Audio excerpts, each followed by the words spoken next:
முதியோரில் ஆரம்பித்து 7 வருஷமா ஆயிடுச்சு. கடவுள் அப்பப்போ வறுமையும் கஷ்டத்தையும் சிரமமும் சேர்த்து நம்மளுக்கு கொடுப்பாரு. இருந்தாலும் இப்போ நம்ம ரொம்ப வறுமையில் வந்துட்டோம். கடவுள் ஏன்னு கேட்டால் உங்களை ஒவ்வொரு நிமிஷமும் இந்த ஆஸ்பத்திரிக்கு பார்க்கும்போது போகும்போது செலவு பண்ண என்னால் முடியல. அந்த அளவுக்கு கடவுள் கொடுக்கல. கொடுத்தாருன்னா உங்களுக்கு எவ்வளோ இருந்தாலும் நான் இட்டு போய் செலவு பண்ண அளவுக்கு என்னோட தெம்பு இருக்குது.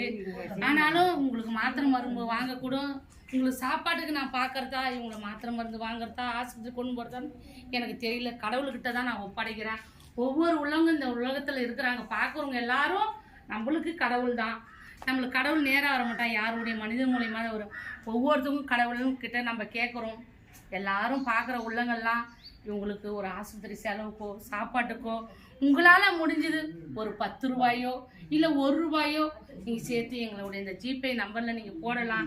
நீங்கள் அதை போட்டிங்கன்னா இவங்களுடைய உடம்பு செலவுக்கோ மற்ற செலவுக்கோ எங்களுக்கு எவ்வளோ ஒரு உதவியாக இருக்கும். இதை நான் தாழ்மையாக கேட்குறேன். ஒவ்வொரு உள்ளங்களும் பார்க்குறவங்கள எல்லாருக்கும் இவங்களை எல்லாரும் ஒரு நிமிஷம் பாருங்கள்.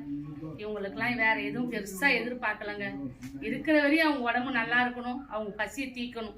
இதை பங்கள் எல்லாரும் முன் வந்து செய்யுங்க. இதை தாழ்மையாக நாங்கள் கேட்குறோம். இது மாதிரி உங்களுடைய பிறந்த நாளோ இல்லை திருமண நாளோ ஒவ்வொரு வேளை உங்களுக்கு சாப்பாடு நீங்கள் கொடுக்கலாம். உங்களால் முடிஞ்ச உதவி உங்களுக்கு செய்யலாம்.